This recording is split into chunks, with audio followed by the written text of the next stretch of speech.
Without me, there would be no time travel. You and our fellow Time Lords would still be locked in your own time, as puny as those creatures you now so graciously protect.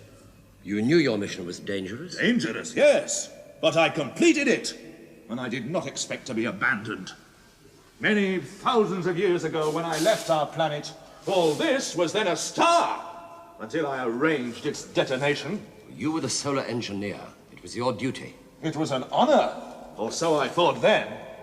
I was to be the one to find and create the power source that would give us mastery over time itself. Well, you succeeded, and are revered for it. Revered? Here? I was abandoned. Histories say that you were lost in the supernova. I was sacrificed to that supernova. I generated those forces, and for what? To be blown out of existence into this black hole of antimatter? My brothers became Time Lords, but I was abandoned and forgotten. No, not forgotten. All my life I've known of you and honored you as our greatest hero. A hero? I should have been a god!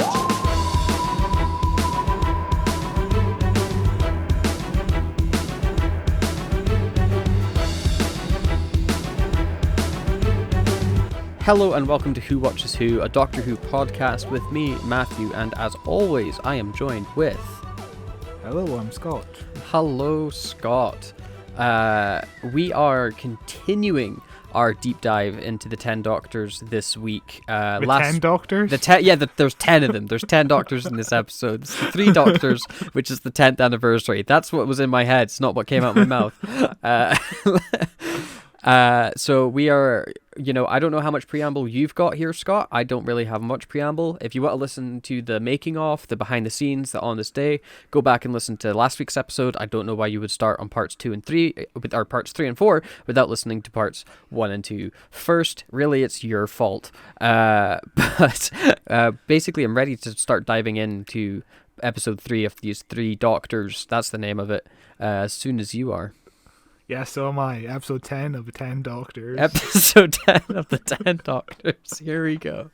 Brilliant. I tell you, I practically had him won over, and then you turned up and he started treating me like an imposter. Well, you are, really, aren't you? What do you mean? Well, I suppose in another way we both are. Or is it neither of us? Look, for heaven's sake, stop twittering on. There's no need to be offensive, I'm not you know. being offensive, but the important You're thing is this. supposed to help one another. That was the idea. Yes, well, I'm sorry. Perhaps I did speak a trifle sharply. Yes, well, I'm sorry, too. Well, what did you think of this chap, Omega? Frankly, I thought he was somewhat confused. Yes, and I'm somewhat confused. Who's he? Me? I beg your pardon? Oh, ask Joe. There's a good chap. See, one minute he was talking about destroying everything. Yeah. The next minute he's talking about freedom. Look, if this is a world of antimatter, how can it all exist? The phenomenon of singularity. Singularity? Well, look, you explain to him. You're far better at it than I am. Oh, no. Please, older and wiser heads. Singularity. Now, I know it's supposed to. Yes, well, it does exist. Right here, I'm afraid. But that's just a theory. Oh, look, Doctors, what are you talking about? In simple answers, please. Well, Joe, let me... One at a time this time. Well, if they import... Well, singularity is a point in space-time which can exist only inside a black hole. We are in a black hole. In a world of antimatter, very close to this point of singularity, where all the known physical laws cease to exist. Now, Omega has got control of singularity and has learned to use the vast forces locked up inside the black hole. You know, that is how Omega was able to create the world that we're now living in by a fantastic effort of his will. But unfortunately, he thinks he's been wronged by the Time Lords. Time Lords? Yes, and now he's hell-bent on revenge. Well, you just have to stop him, won't you? Well, the trouble is, we're not sure we can. So our episode begins where our last episode ended, as all episodes in Classic Who do. And if you don't remember how it ended last week, it ended with the entire Unit HQ being sucked into the black hole in a very realistic and very cool looking effect that it's definitely going to have huge consequences for the episode and definitely not lead towards basically nothing. But after that happens, we then cut away from them for a very, very long time into the much more interesting... that word being stretched by its definition quite hard, to the Doctor, the Science Man, and Joe. That's the companion. Yes. My brain's dead right now. And Joe on the weird blobby planet where they're like, what's going on? Let's have a wee look around. Well, we're inside a black hole rather than a planet. But yeah. The blobby hole. Oh no! Now I'm just picturing Mr. Blobby's asshole. Yeah, that's where Yum. they are. Delish. The Doctor ends up meeting a man called Omega, but if you were to believe the Doctor, he is called Omega, because nobody can pronounce the word Omega. It's either Omega, Omega. Everyone says it so many different ways. I didn't realize it was such a versatile word. Yeah, it would have been nice if before this, we were just like, yeah, everybody's pronouncing it different ways. This is how you say it. The director should have just been like, this is how you say the word. Just say it Omega. And then John Pertwee was like, got it, Omega. Right. The reveal of Omega was supposed to be the cliffhanger to part 2. But they chose to do the whole house getting sucked into a black hole, which I'm not sure which is the better cliffhanger here. They're both bad. We are both pretty bad but I think the house getting sucked into black hole is at least, oh my god, what's going to happen next? Whereas it's just man with a bucket on his head. His name was originally which is spelled OHM, and if you look at that upside down, it's who. Oh, that's fun. Do you get it? Yeah. This was actually rejected because the show never calls the character Doctor Who, except when it does. In the credits. So, we'll just ignore that. But, the show never calls the character Doctor Who, so the name wouldn't have worked. But, I think it still would have worked. It's just a little nod to this fucking thing. It's not like a huge conspiracy. So what do you think of Omega? Or Omega? Or Omega. I think Omega is a character design that looks cool on paper, and when you see it in real life, it is dumb as fuck looking. I think it is a very silly looking costume. I think the idea of him, Omega is the first Gallifreyan, which they have a stupid name that Chibnall gave them, or they were given by somebody else, but I'm just going to call them Gallifreyans. That the first Gallifreyan to travel off and harness the power of a sun or a black hole or something to give the Time Lords the ability to become Time Lords, gave them the ability of time travel. They have enough energy now, thanks to Omega's sacrifice, because he presumably died when he was harnessing this power somehow or whatever, on behalf of the Time Lords, that they could time travel. He's revered as a hero on Gallifrey. I think that the lore behind him is very cool. I think it's some very interesting lore for sure. And the performance is fine. He just kind of sounds like a dude. He's like a shouty guy with a deep voice, but he's got no real presence with his body. I think Stephen Foran's performance here is much better than it was in The Demons. With The Demons, he just spoke very slowly, and it felt like he was just padding time, whereas here he feels more natural. He feels more like a human being rather than a weird god creature, whatever Azal was. Yeah. the devil man. Yeah, the devil man. Yeah. Yeah, it's definitely, it sounds more natural, but it sounds almost casual, which it just doesn't match the design of the character for me, because the mask is this grumpy face, and who designed that mask? Why would the Time Lords give him this grumpy face mask? He actually reminds me a lot of Doctor Doom from the Fantastic Four. Yes. He's forced to wear a mask after an accident. He becomes the leader of a nation, essentially. He's smarter than the protagonist, who the protagonist is believed to be the smartest man in the universe. If you want to look at Reed Richards versus Doctor Who, they're both kind of the smartest man in the universe, and they're just jealous of other people. The fact that Time Lords became Time Lords, and he's just trapped here. There's a lot of Doctor Doom comparisons. I wonder if it's intentional. I wonder if Bob Baker and Dave Martin were Fantastic Four fans. No idea, but it is. I do see the similarity for sure. The scene continues, and this scene especially, I do really quite enjoy, where it's literally Omega even gets a chair for the Doctor, where they just sit down and they chat about who Omega is, what he's planning, and what's going on, and he wants the Doctor to team up with him or he's going to kill everybody. But the bit where the scene falls apart is whenever we cut away to the companions who were taken away to go sit in a cell and it's dull as shit. Like they like go to the cell and they're like, wow, there's no door in this cell, and then the door, like there's no cage in the cell basically. Then the door vanishes and they're trapped in the room. And then whenever we cut back, they're like, wow, it's boring in here. Wonder what the doctor's doing. Like, yeah, I think we just keep cutting back to him because it's like otherwise pacing, yeah. As pacing as well, but as a kid you'd be like, oh yeah, I forgot all about Joe being here. I need to constantly be reminded that Joe's here because otherwise I'll get confused as a kid apparently. Yeah, because she does nothing this whole episode. I don't think she doesn't do much. I don't remember her doing anything in the next episode either. But yeah, no, Yeah. They the Doctor and that have a very interesting conversation until they get interrupted because suddenly the presence of new people have been detected. This being, of course, the other Doctor, the Brigadier, and the Sergeant Benton, and you start with a B. Yeah. You're getting there. as we cut to them in the TARDIS, and this is another fun scene. The second Doctor is just constantly charming whenever he's on screen in these episodes, and his back and forth with the Brigadier, where the Brigadier is trying to present a logic he can understand everything. Where he's like, "No, we're not in another universe. We're just on the beach. We've just traveled somewhere else in the country, or we're in another country, and we've got all this politics that we have to worry about. This a perfectly logical situation is happening in front of us." And then his end conclusion is, "Oh, we're just in Croydon or whatever it was."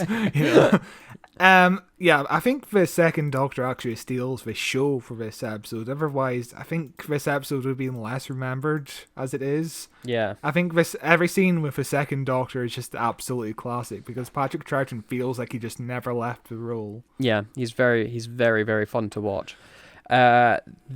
They end up leaving the TARDIS, and the Brigadier goes off fucking exploring, because why not? And the Doctor and Benton are left alone, and they're like, fuck it, we need to go save the Brigadier, because he's going to get himself killed or something. But they end up getting surrounded by Mr. Blobbies, who then arrest them and take them away, leaving the Brigadier on his own. And then he runs into the farmer from episode 1, who has done nothing until this point. Every scene with him is just watching other characters move around in this landscape. He's just a weird character. I don't know why he's here. He doesn't really do much. Well, he's really dismissive to his wife at the end of the next episode, and that's funny. So, he doesn't do much at all, and he basically tells the Brigadier that he's a pervert and good at sneaking around, and that's how mainly because he's a hunter, but hunting for something, and that's why he doesn't get caught, or he hasn't been caught, and they end up spying on the Mr. Blobbies as they take in the Doctor and that into the big cave. And you can tell this was a cold day because whenever you're looking at Brigadier, you can see his cold breath just kind of shoot out. Because this was filmed in November, like 1 month before transmission, which is... Jesus. Yikes. Yeah, it's mainly because Patrick Troughton was busy doing other projects and he had to move us up to November. So yeah, this was a rushed production, as you can tell with all the sets. Apparently all the sets were unfinished, so yeah, it's not a great production for the show. Yeah, it's not at all. The episode continues as Omega is confronted with the two trespassers, the Doctor and Benton. And he's like, oh my fuck, Jesus Christ, who are you? But he quickly figures out that, that they're both the Doctor and that Benton is just there, I guess. Yeah, it would have been funny if he was just like, oh my god, it's the three Doctors. Yeah. Or something. Like, Benton had to pretend he was another Doctor, but we never go down that route. I don't know why he's here. He doesn't do anything. That would have been a fun idea. That would have given him something to do.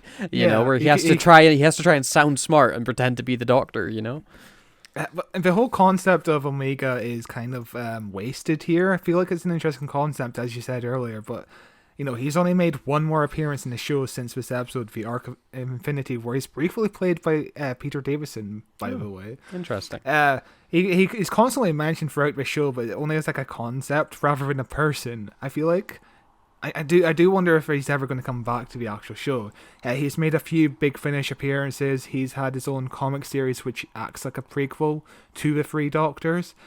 This was adapted into an audio series where Omega is played by Brian Blessed, which sounds amazing. Yeah. And it was, of course, going to be in that K9 movie that came out in 2017, and it became like the world's biggest movie ever. It was a brilliant movie. Yeah, I loved it. It changed the world.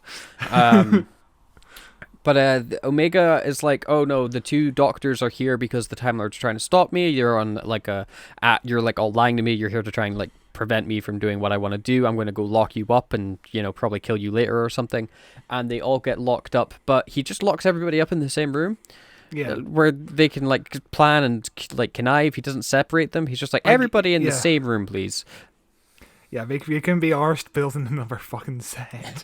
Yes. or just separately film people and just standing in the same room, or something like that. Like, he can do anything in this world. He doesn't need to hold them in a prison cell. No, he's a big silly boy. But this leads to a very fun scene between John Pertwee and Patrick Troughton where they're bickering and then they get told to stop bickering and they end up actually being very nice to one another and like talking at the same time, saying the same thing. Like they both very much feel like the Doctor. It's this amazing back and forth. It's very, very fun to watch. Yeah, and again, it's a kind of precedence we've seen since then. Multi-Doctor stories always has to have them bicker and then become friends by the end. That's what we saw in David Tennant and Matt Smith being friends near the end. It works really well. It's a good format to use. It really is. And this is where you were also proven to be a big sexist loser because Jo does do something in this episode. In fact, she comes up with the entire plan because nobody else can figure anything out. And Jo's like, well, you're all idiots because Omega clearly can't do anything. Otherwise, why are you still here? Why does he need you to help him? So you guys could probably do shit in this world as well. Because this world isn't like regular worlds because they're in a black hole and Omega has got nonsense powers that allow him to act like a god, and I guess the Doctors can use those nonsense powers to act like gods as well because they create a door to escape the prison, but it's all thanks to Jo's encouragement, which was nice to see, So can anyone use these kind of powers? No, I guess they need to be a Time Lord or at least a telepath, they need to have telepathic powers. I guess you can say, but if our Doctor uses his telepathic powers against Jo and then they bond together, all four of them could bond together in that way. They don't need to do the two Doctors, but, this makes no sense either way. Yeah, it doesn't, but it provides them a reason to escape anyway. And the Doctors go off to go find Omega, and he comes in and they find like the singularity, which is like a fan blowing some smoke up into the air. It's like a hole in the ground and there's smoke coming out of the hole. And that's the singularity. It's like the most amazing thing anyone has ever seen. Yeah. The professor is like, oh my god, I really want to go see this. Yeah, it's just a hole in the ground with some smoke. It is phenomenal. But Omega confronts them and they're like, but we're going to fight you, Omega. And Omega's like, you want to fight me? Then you will fight the dark side of me. And he like telepathically goes into only John Pertwee. He doesn't bother with the second Doctor. And John Pertwee ends up in a black void fighting a goblin. And it's there's no sound. It's like they're in space and they're moving in slow motion. Yeah. It's got cool lighting, but it's fucking atrocious. It's very experimental, I must say, to have that kind of scene in slow motion with no sound effects, no music really. It's just kind of underwater sounding. Yeah. This was actually filmed on the first day of production. Later that afternoon, William Hartnell will be in the same studio to record his scenes. So it's interesting. It's apparently we're in the same void, same black void. Interesting. In the meantime, the companions are busy doing nothing, trying to escape. They're getting chased by Mr. Blobbies. They come up to the door. They're like, oh, we can't get through. But it turns out that goddamn Brigadier and Useless Farmer are at the other end. They open the door and everybody comes running out. And there's lots of explosions and mania as they're running through the quarry. It's completely pointless. Honestly, the episode feels like it ends when the Doctor's fighting the Goblin Man, and the episode does end with the Doctor fighting the Goblin Man, but you've got about 5 minutes of nonsense between those two scenes. We meet the first Doctor again. The Time Lords communicate with him through their laptop, I guess. So the thing is that the Time Lords can't afford colour TV, but Omega does. It's very interesting. Yeah, well, the Time Lords are having a power issue at the moment because Omega's like stealing all. So maybe they just can't afford to power a color TV. Yeah, but basically the Time Lords are like, oh yeah, we'll send you in there to help out the other Doctors, which is from the first draft, which is why it never goes anywhere. The fact that we're going to try and bring in the Doctor, we could have tried that earlier. I don't know what's the Time Lords are really pointless in this episode. They really are, and so's the First Doctor, because they say they're like, go to the First Doctor, like, okay, we need to send you into the black hole, you need to go and help them, which made me think, like, how the fuck are you going to get him moving about? He is like a dying man. Like, how is he going to go in and help? And but what they mean by that is he's going to go tell them, he's going to send them a useless video message again. Yeah. But before that happens, we cut back to the Doctor fighting a Goblin Man, and this is how the episode ends, with him fighting the Goblin Man, and he just kind of gets tied up and he gets put into a chokehold, and then really suddenly Omega's voice comes in like, "You will die, Doctor, I'm going to kill you now," and that's how the episode ends.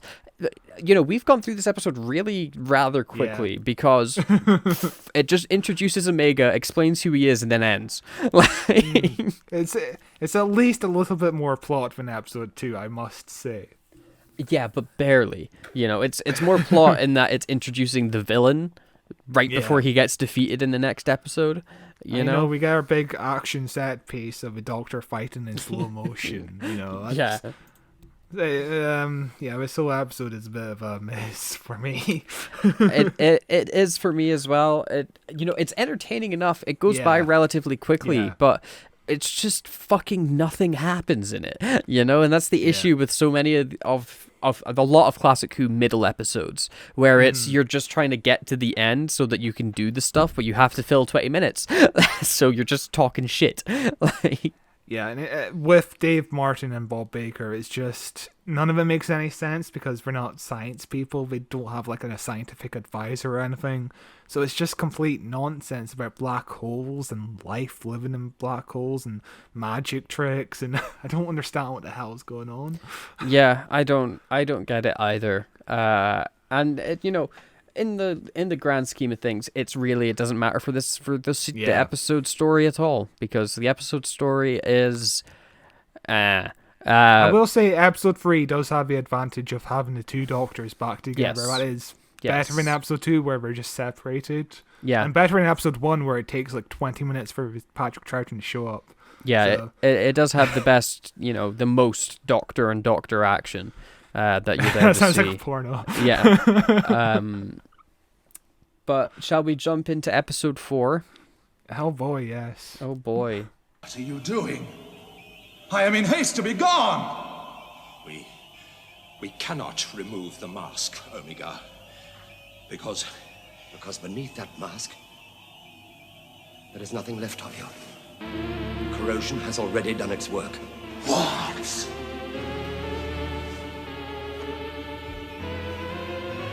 You exist only because your will insists that you exist. And your will is all that is left of you.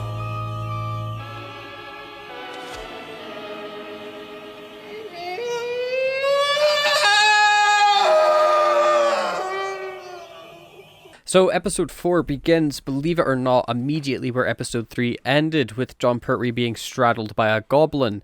Though it gets it gets resolved, I think, maybe in record time for a Doctor Who cliffhanger, with just the second Doctor being like, "No, don't do it, Omega. You need him alive." And then Omega's like, "Oh yeah, you're right." And we just cut to John Pertwee rolling around on the floor. Why did he? Yeah. I still don't get why he didn't also attack Patrick Troughton. Why did he only go for John Pertwee? Yeah, it makes no sense why Patrick Troughton is just completely fine. And he was just apparently watching John Pertwee wriggle around on the floor for like 5 minutes or something. Why? No idea. We briefly cut away to the companions getting into Bessie and driving away.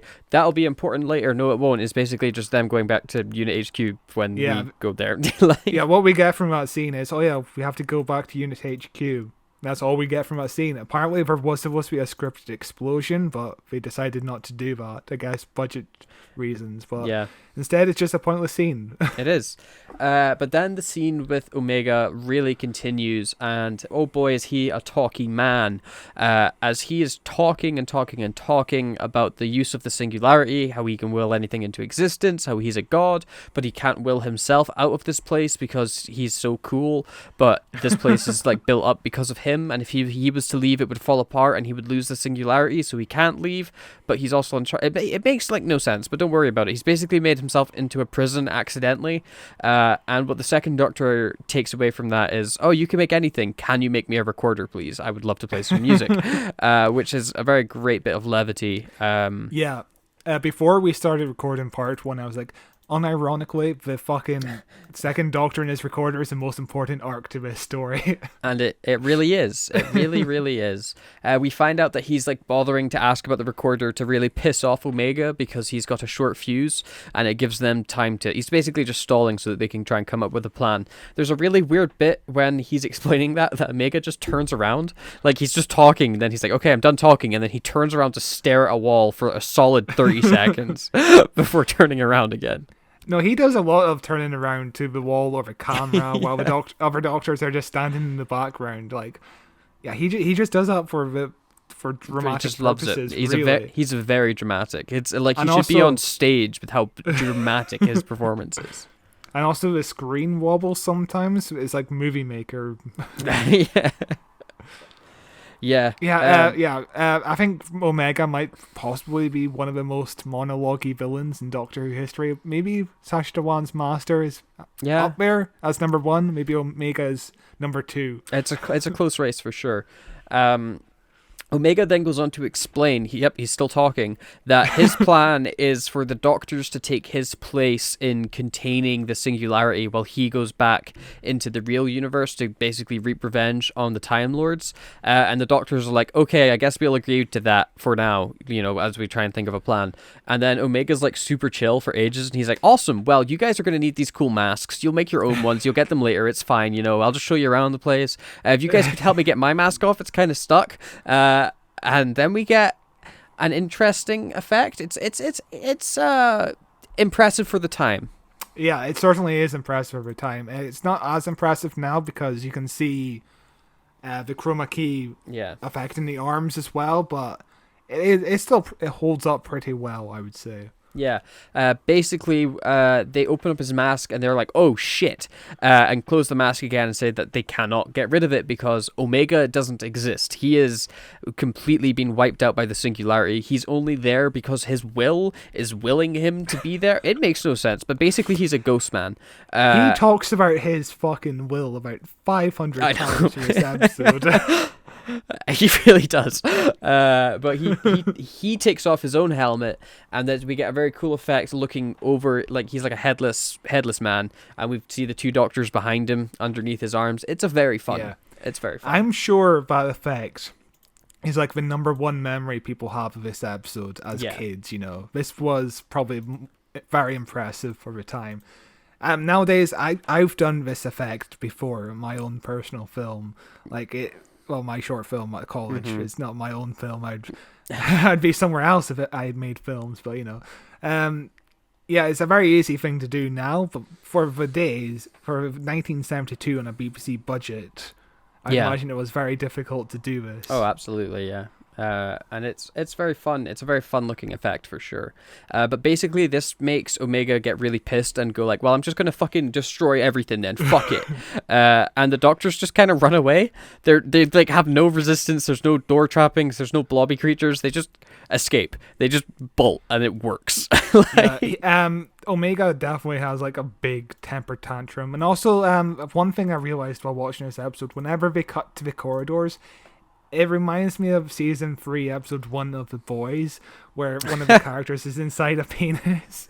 It looks very much like a urethra, I will say. It does, and that's where I like to imagine they are. But they run away and they end up going back to Unit HQ, where all of the companions are arguing before they get interrupted by the 2 Doctors, and they let them in, and they basically all just run inside the TARDIS. as like I think blobby creatures then come to attack as if they were getting chased before. They didn't see them until this moment. But then there's also a point where they have to passengers in the car have to point out to the Brigadier but there's a rock directly in front of them and the Brigadier is about to drive directly into it. Yeah, he's blind.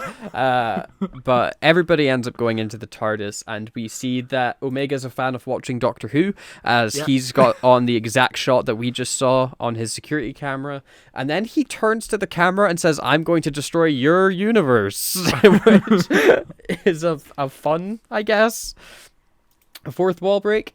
And we go to the boring ass fucking Time Lords as they're like, "We need the First Doctor to help, I guess, right now."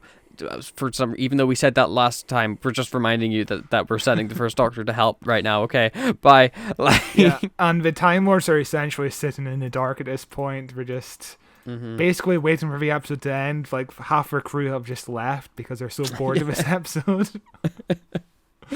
There's nothing to do, man. There isn't. There's really not too much going on at all. Inside the TARDIS, we get some more fun jokes with the Second Doctor wanting his recorder. The Brigadier burns him really savagely when the Patrick Troughton's like, if I had music, I could pass the time with some jolly tunes. And the Brigadier's like, yes, well, got to celebrate some small mercies. There's also a moment before that where everybody's like in a big state of panic, and we're like, oh my god, what's going on here? And the Brigadier reminds Joe and Benton that their members of unit may have to act composed, and that made me think, why is Joe dressed the way she's dressed when she's working in like a military organization? For the dads? She's basically dressed as like the dads. Big Bird. for the dads, for all the dads at unit. That's what it's for. It's gross. But but as they're all inside the TARDIS and they're arguing about the use of having a recorder, they end up getting a signal and they're like, "Oh shit, do you think it's from God?" Patrick Troughton points up and it's like, God in this story would be interesting. I wouldn't put it past Classic Who. But no, it is not God. It is the First Doctor, and they have a really boring conversation where the First Doctor is clearly very tired. William Hartnell he's also very clearly looking around at like what he has to read and trying to act, but it's kind of depressing to look at. William Hartnell feels like he's very distracted at this point. His mind is going elsewhere. It's just, you can tell he's just reading one line at a time. He's having difficulty reading. It's really sad to watch, but also it's nice that he's in this episode, even though it's sad to watch. It's a weird it's a weird thing to happen, but I bet you Nicholas Courtney was very happy not to work with William Hartnell again. Because the first time he worked with William Hartnell was on the Daleks Master Plan, where he wasn't playing the Brigadier, he was playing another character. But basically, Nicholas Courtney witnessed his anti-Semitism, which is lovely. Absolutely brilliant. Jeez. But they basically are like, we need to form a psychic connection, which is just, they love doing this fucking effect where it's blinking really fast between all three Doctors' face now. Although it does John Pertwee and Patrick Troughton a lot more, and then goes like, oh, and the William Hartnell. Anyway.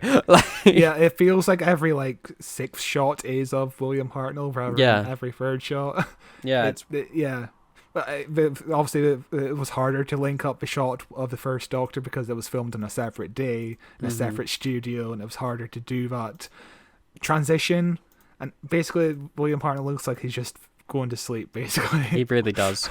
He really does. But they say that they come up with a plan because of this. And they're going to act on that plan by pulling a box out from underneath the TARDIS's console, which has the recorder in it. Oh my god. And it turns out that it also acts as like a bomb or something. Like, it's so weird. Yeah, I don't understand it. Basically, the recorder is something more than the recorder according to the Second Doctor.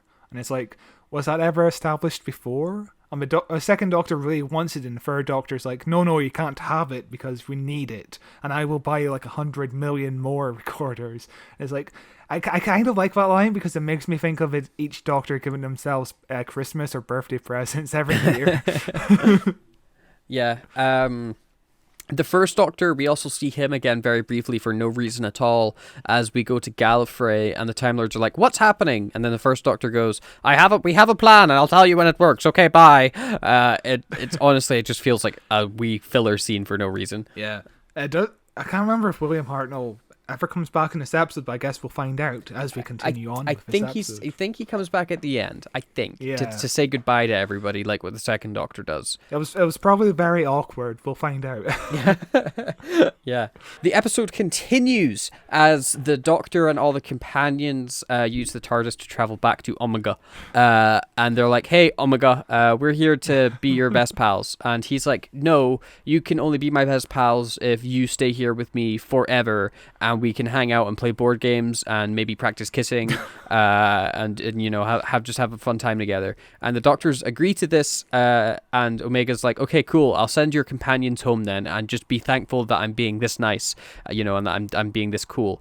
And then we very slowly, very monotonously, and very thoroughly go through one by one of the like 6 people that are there, and they all get a good 30 seconds to say goodbye and walk through the smoke and vanish. And holy fuck, it's up there with Sarah Jane exploring the nuclear facility for me for just fucking filler. Like, but you know, at least Sarah Jane exploring the nuclear power plant had scenes where it shot inside an actual power plant, and it was interesting to watch that, and it was fun to see an actual power plant used in Doctor Who, you know, where it wasn't just a studio set. Yeah.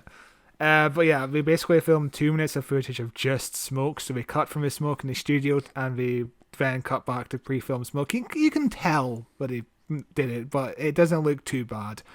You know, as a hunter is actually walking through the smoke, you can hear him walking down the stairs at the other side. And it was actually Nicholas Courtney's idea to do the salute to the Doctors at the end of his scene, which was nice. It is. It's a nice little farewell. Yeah.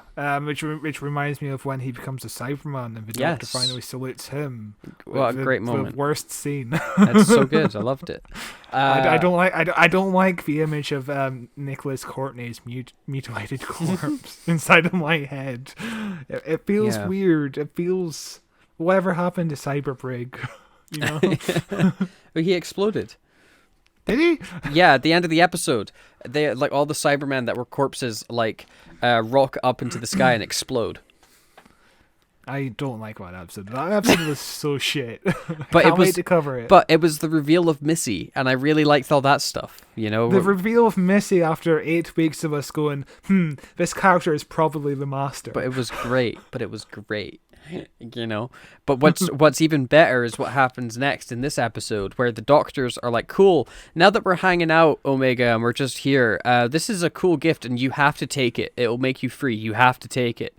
And Omega's like, "No," and throws it to the ground, and it explodes, and the Doctors run away, and Omega's dead now. Okay, ha ha ha. Literally, it's so quick. They just defeat Omega immediately. Yeah, I can't remember how he survives this, because obviously he survives this because he comes back in the Arc of Infinity. I can't remember what happens in the Arc of Infinity, but I remember it being worse in this episode. Amazing. Which is amazing. He doesn't really have a plan here. He just sort of like, he just wants to hang out. He just wants to hang out. He's like, I'm trapped here. I might as well have some cool friends. You guys seem nice. Do you want to be my friend?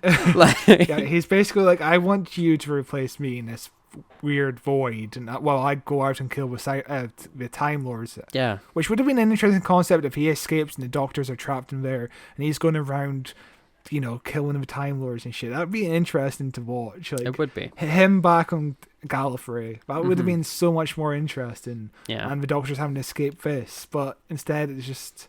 He just blows up. He really has no plan. It's like, oh yeah, I want you to replace me, but I can't go out there, so I'm stuck. So we're just gonna hang out. We're just gonna hang out. Yeah, let's just be buddies. Anybody got checkers?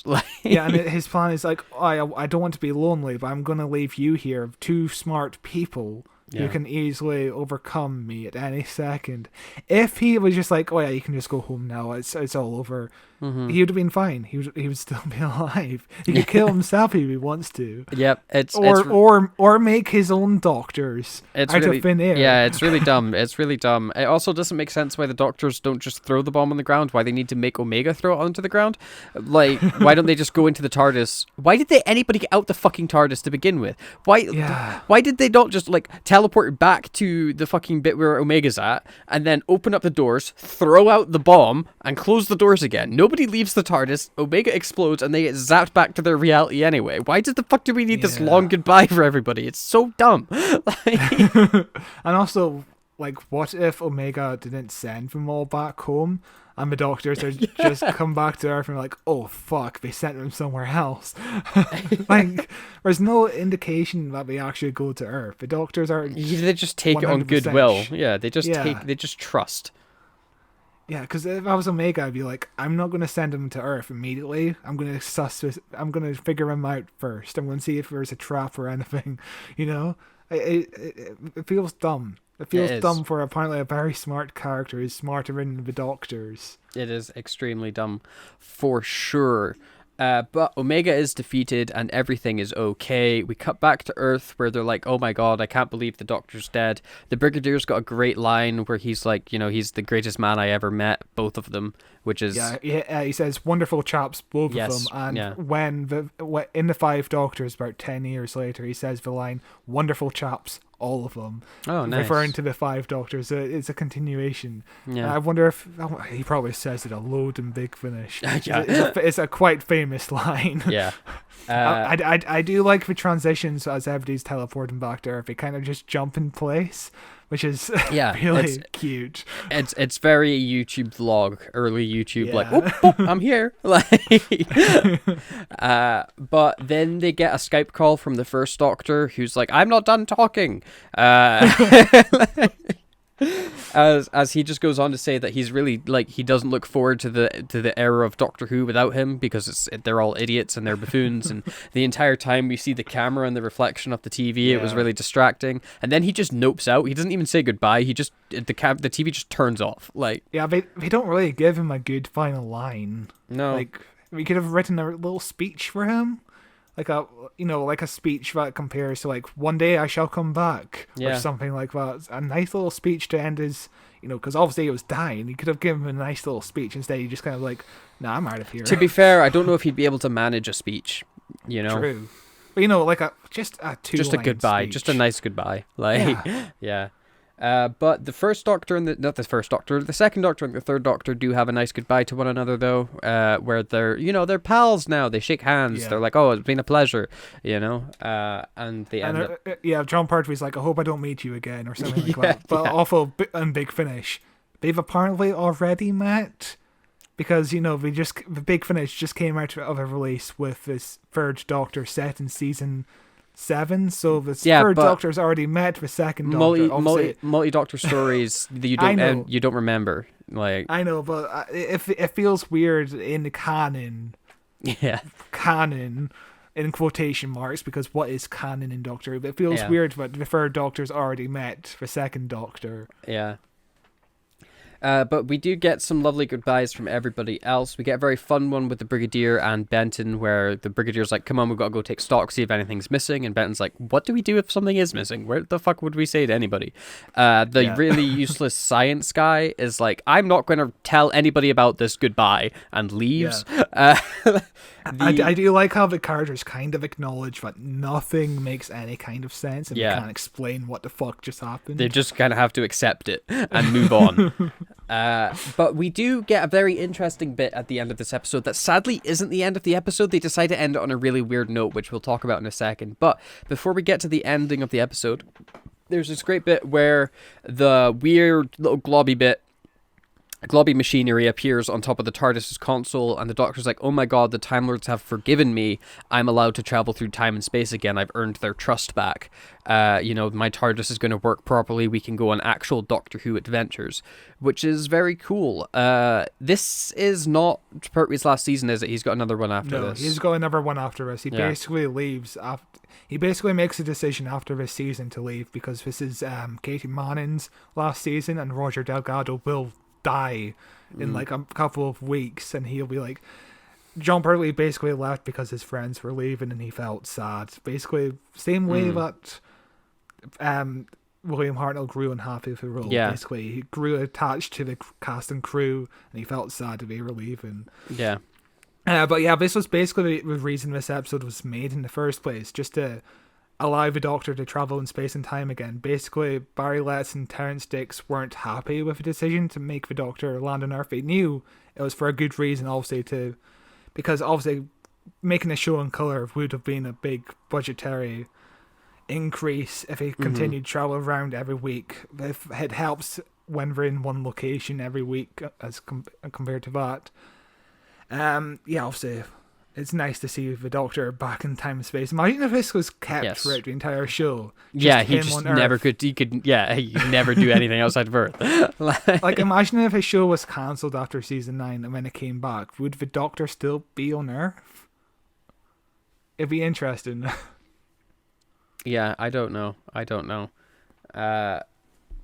But then we get to the actual end of the episode, with the pointless farmer who's done nothing and has had no impact on the story except he opened the door at one point, coming back to his wife being like, where the fuck were you? You've been missing for like a whole day, like been on the phone with the police, you missed dinner, like what's been going on? And he just goes, you fucking wouldn't understand, is dinner ready? And he just walks inside, and that's where the episode ends. I guess it's very like 1970s humor, but it just feels such like a weird way to end the episode. Yeah, it feels like a sour note, and you just feel that the relationship isn't happy in the first place. Yeah, they're in a bad marriage. That's great. They really are. It's a weird way to end the Doctor episode, but overall this episode was boring. The second half is so shit. The second half is so shit. I enjoyed watching it as like a casual viewer. I was enjoying watching it when I thought, when you have to sit and do a podcast and analyze every second, it's kind of hard to analyze because nothing makes any sense. And nothing's happening. The sets are incomplete. Everything looks shit. The Mr. Blobby monsters look weird.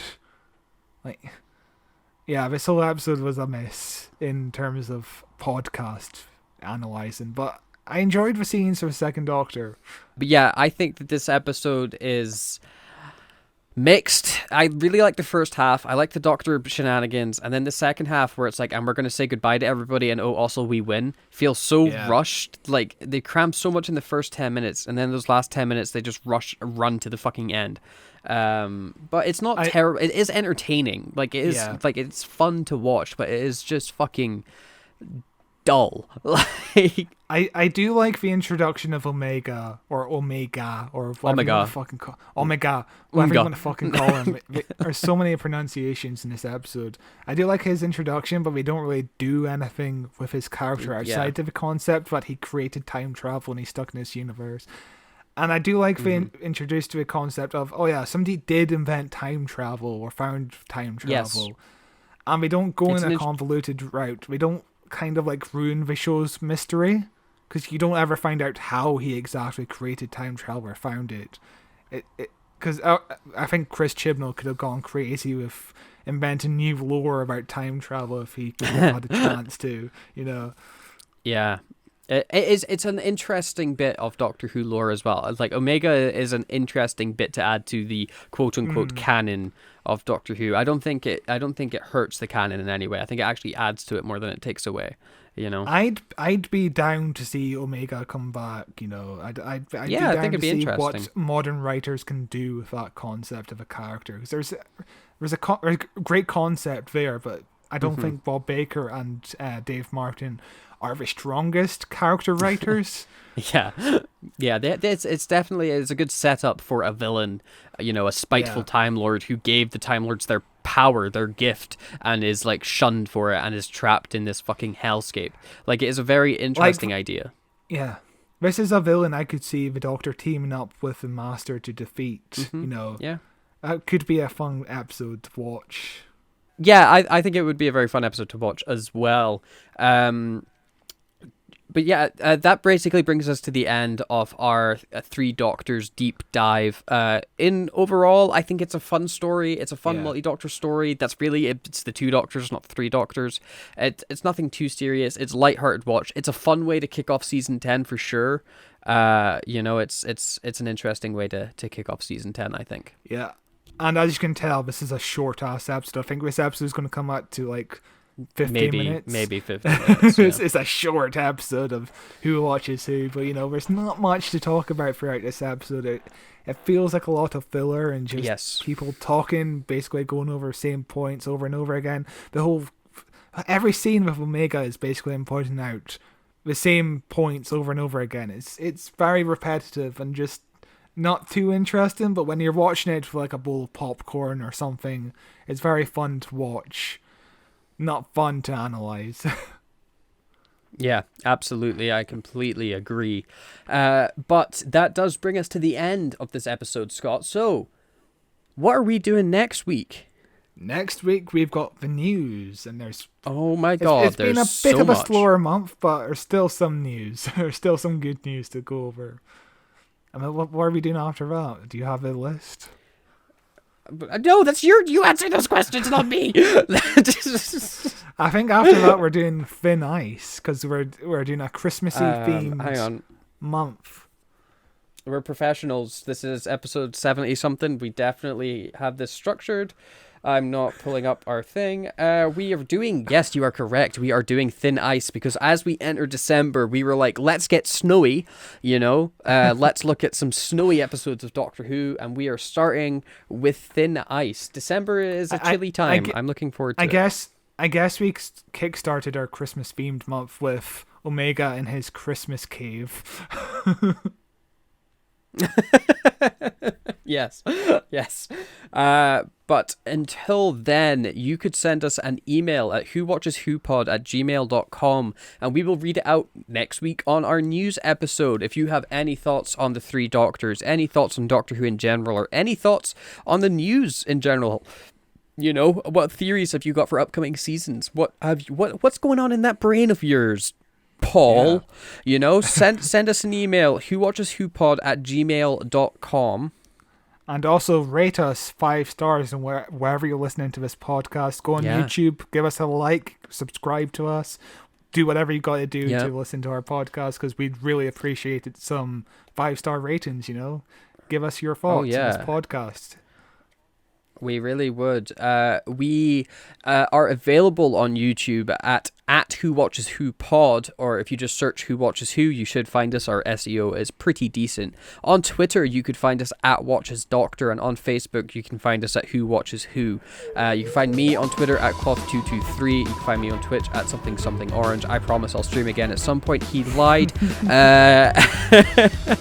But until then, we will see you next week where we chat about some Doctor Who news.